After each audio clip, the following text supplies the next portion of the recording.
आज हम पढ़ेंगे स्क्रू गेज के बारे में। स्क्रू गेज भाई कितनी रेंज तक जो है ये पैमाइश कर सकता है। हम सबसे पहले डिस्कस करेंगे मेजरिंग इंस्ट्रूमेंट, जो कि हम पहले डिस्कस कर चुके हैं। सबसे पहले मीटर रूल के बारे में देखेंगे कि मीटर रूल क्या था।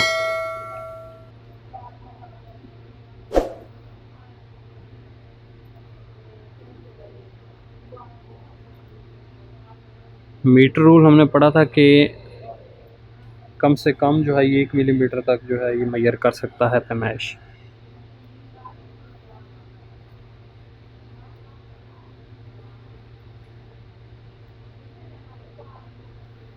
मेजर्स मिनिमम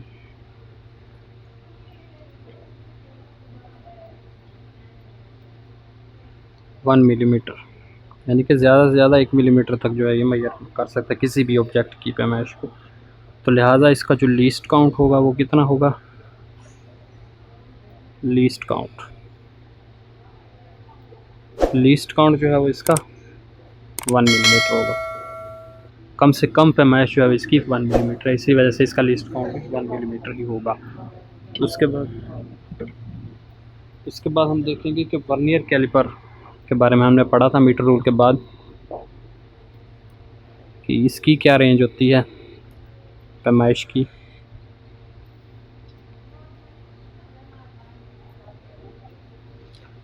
वर्नियर कैलिपर जो है वो हमने पढ़ा था कि 1 मिलीमीटर के 10वें हिस्से तक जो है ये पैमाइश कर सकता है, ठीक है ना।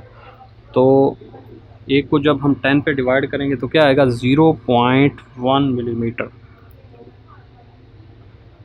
और यही इसका क्या होगा? लीस्ट काउंट होगा 0.1 मिलीमीटर।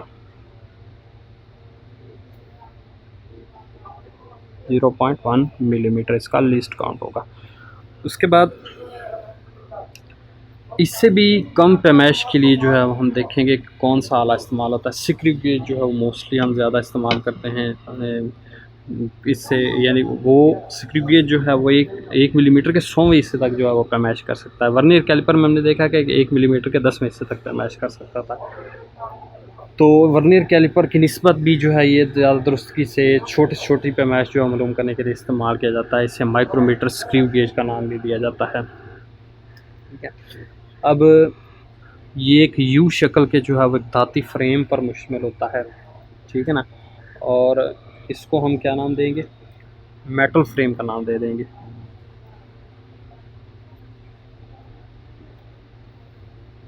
मेटल फ्रेम,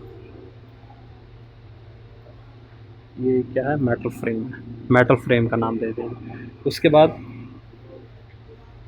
इसके एक जानब जो है वो मेटालिक बटन लगा होता है, इसको हम स्टड का नाम दे देते हैं। ये आ गया जी स्टड, ये स्टड है, ठीक है। उसके बाद इसकी इसी स्टड की दूसरी जानब जो है वो एक खोखला सिलेंडर होता है। सिलेंडर भी हम इसे कह सकते हैं, स्लीव भी कह सकते हैं, हॉलो सिलेंडर कह सकते हैं, खोखला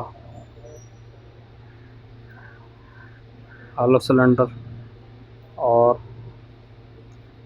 स्लीव भी हम इसे कह सकते हैं।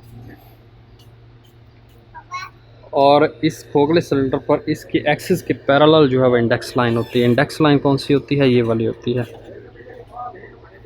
ये इंडेक्स लाइन है।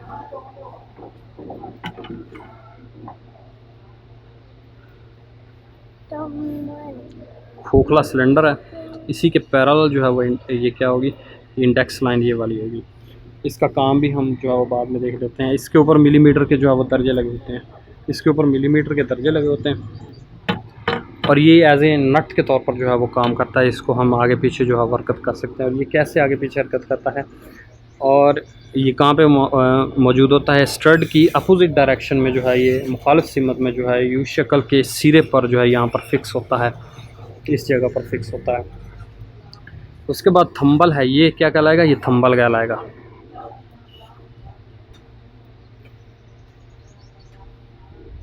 ये थंबल कहलाएगा। इसके अंदर जो है वो स्पेंडल जो है वो लगी होती है, चूड़ीदार। स्पेंडल कौन सी है? ये वाली है, चूड़ीदार।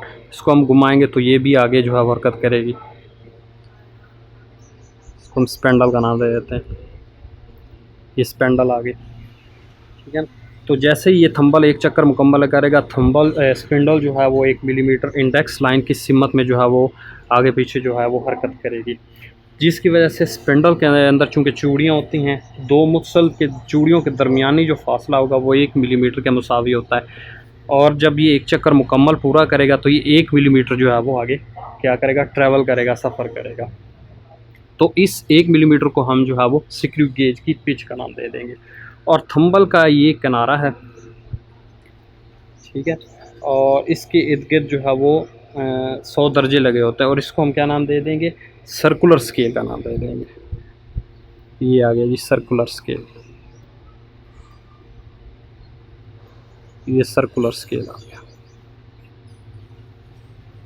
उसके बाद जो है थंबल जब एक चक्कर कंप्लीट करेगा तो ये 100 दर्जे इंडेक्स लाइन, ये इंडेक्स लाइन है, इसके सामने से जो है 100 के 100 पूरे चक्कर पे जो है ये गुजरेंगे सारे के सारे 100 दर्जे, ठीक है ना।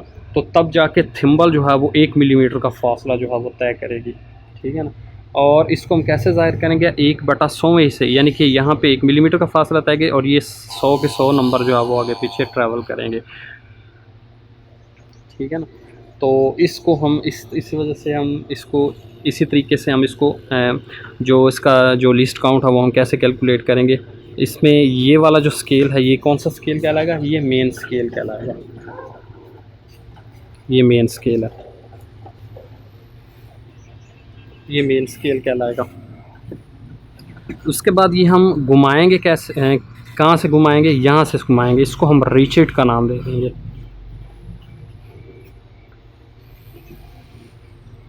ये रिचर्ड कहलाएगा, रिचर्ड का नाम दे देंगे इसको।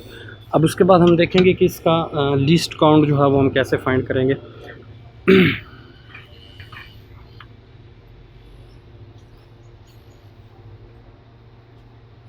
अब हम इसका लिस्ट काउंट फाइंड करते हैं। लिस्ट काउंट में हमने पढ़ा था, इसका फार्मूला है कि स्क्रू गेज की पिच यानी कि pitch of screw gauge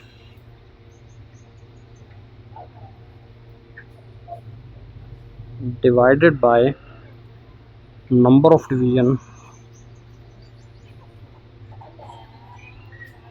on circular scale।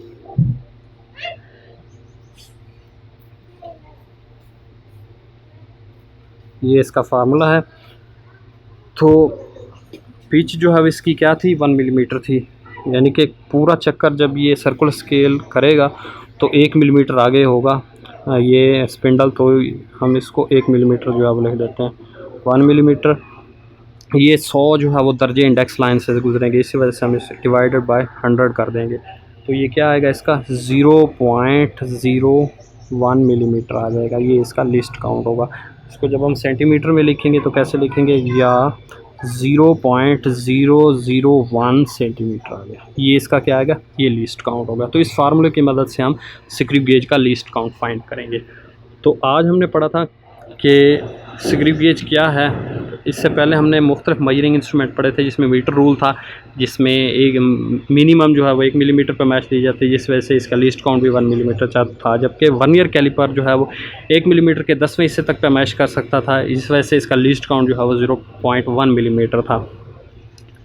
जबकि ये जो स्क्रू गेज है ये मीटर रूल और वर्नियर कैलिपर दोनों की निस्बत जो है वो छोटी से छोटी पैमाइश जो है वो करने के लिए जो है इस्तेमाल होता है, यानी कि 1 मिलीमीटर के 100वें हिस्से तक भी जो है ये पैमाइश कर सकता है, जिस वजह से इसका लिस्ट काउंट जो है वो 0.01 मिलीमीटर या 0.001 सेंटीमीटर था। तो आज हमने पढ़ा है स्क्रू गेज के बारे में।